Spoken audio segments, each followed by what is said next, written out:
After this last clip you just saw, I decided I should do a preemptive narration on here, because invariably some self-righteous dipstick is going to get on here and say you shouldn't be doing blah, blah, blah, blah, blah.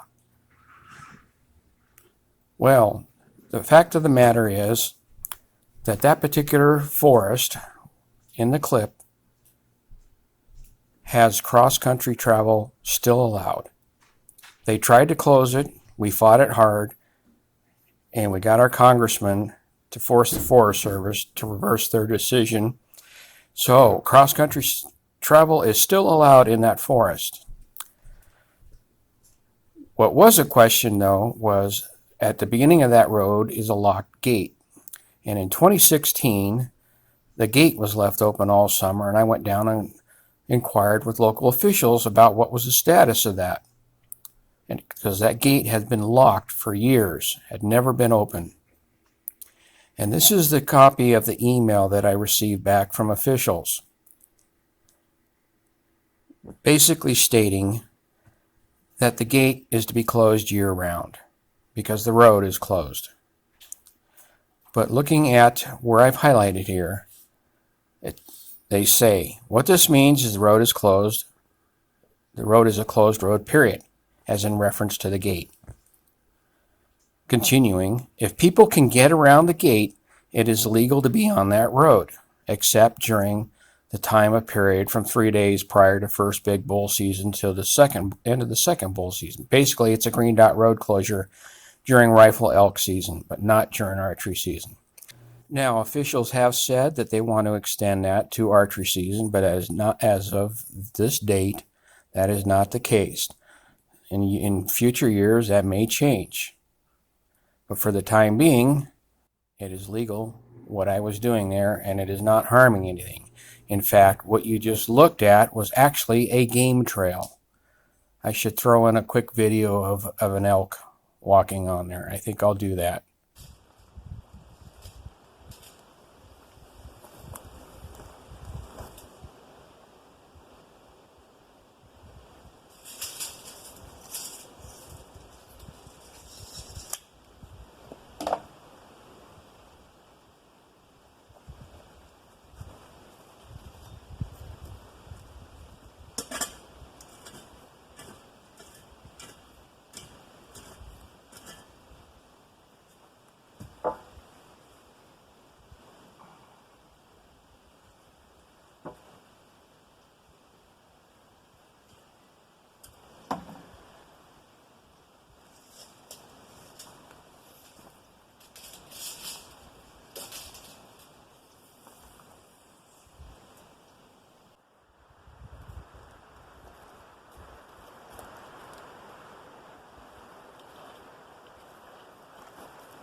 Yes, it did the job on its maiden voyage in my homemade trailer. Floor is set. I might put a few more screws in it when I get time. And I'm probably going to put some Thompson water seal down on it. And then cover it with some black plastic sheeting when I'm not here, before I get the tent set up. But we are going to be cozy during hunting camp. Let's go take a look.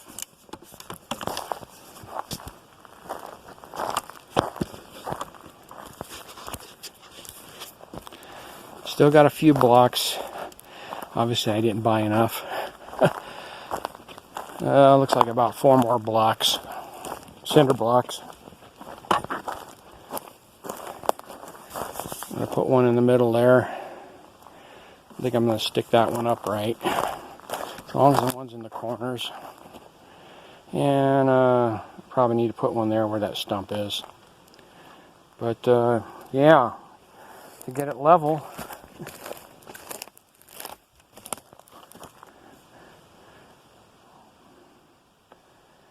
I want it up high so the water doesn't rot it. Up high off the ground. So I had to double up the blocks on this end because the ground's not level. And there we have it. Alrighty then. So yesterday I forgot my tripod, so I didn't get any video shot. But I brought up this tarp and a bunch of supplies, and I laid the tarp over the floor to protect it, keep the sun from beating down on it, keep it from getting wet from the rain. So I think that's going to work out okay, but I need to trim the wood over on that edge, the OSB. I made it extra big when I built it because I wasn't sure of the exact alignment when I got up here, and now I know where it needed to be, and I got to trim it down. So that's what I'm going to do next. Excuse me, I'll take a back step. I am going to finish putting the cinder blocks where they need to be. I brought them up. Let me show you.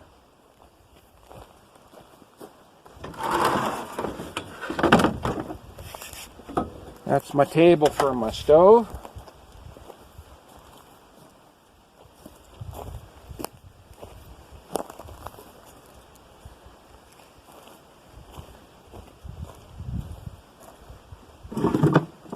And these are the cinder blocks.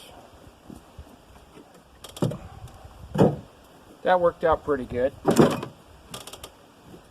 Oh, for those of you who are following along on the ATV trailer build, I had to build a temporary box out of some scrap OSB I had laying around for hauling supplies yesterday. So it is what it is. Alright, I'm going to get these blocks put in place, and then we'll adjust the floor.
Okay, that's the last of the cinder blocks. It feels fairly stable. as stable as you can get a campsite on the fly with nothing permanent. So I'm going to take you over and show you that edge I need to trim up and get started on that.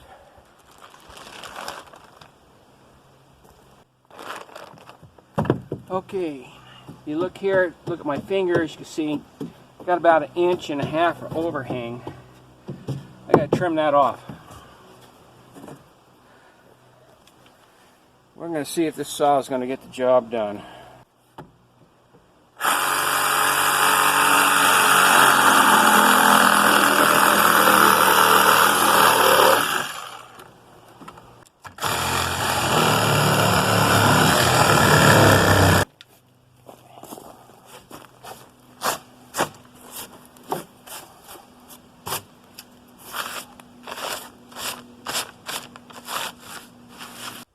Okay, I want to take a second to talk to you about tarps.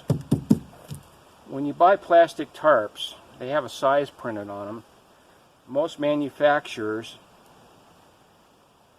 the size they stamp is their cut size, as in the size they cut it to, and by the time they finish the edges, you've lost a couple inches all the way around.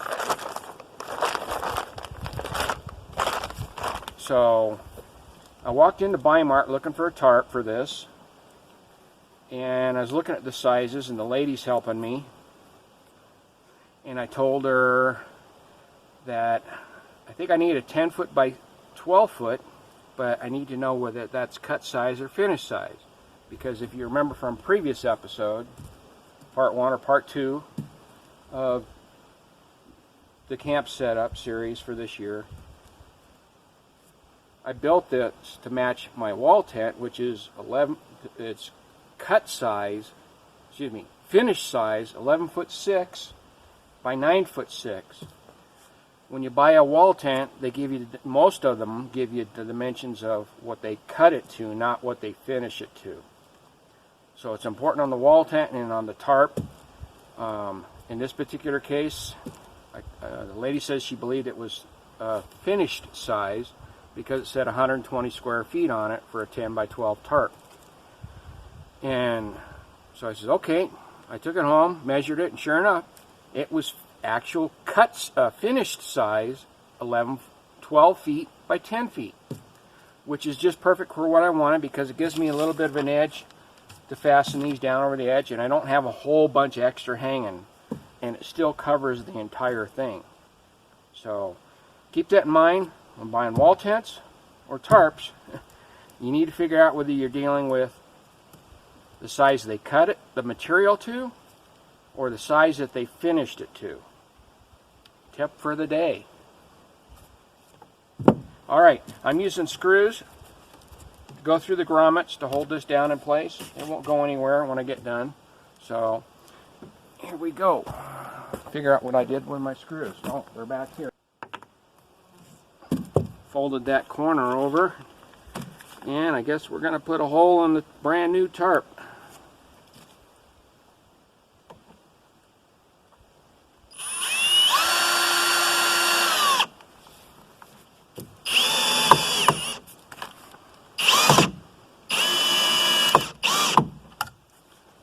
Using these Torx bit screws with the fat heads on them.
there's that task taken care of.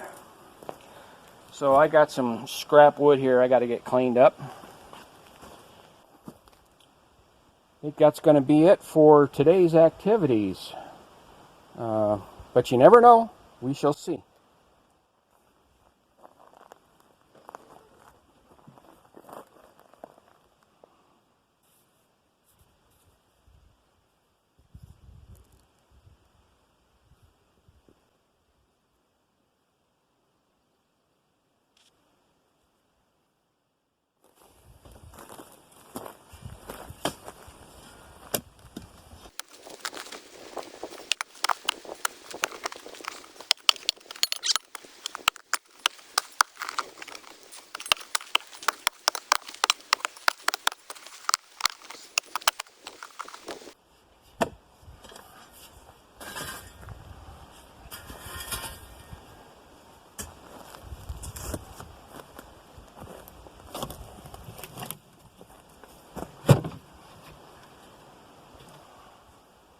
So, as you no doubt figured by now, I wasn't done filming. The job's not over until the paperwork is done.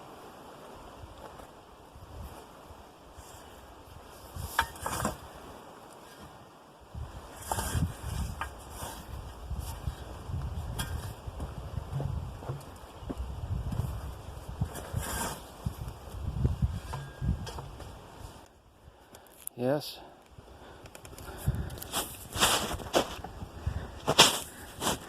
That is a 12-volt battery. Heavy-ass bastard. Had to get it hauled in here before they put the fire restrictions in place.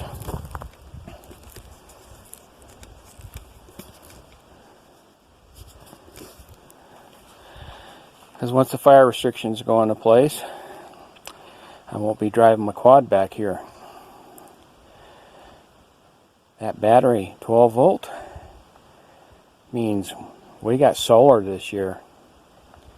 Stay tuned for that to see that solar system set up in another episode of 2020 Elk Hunting Camp Setup.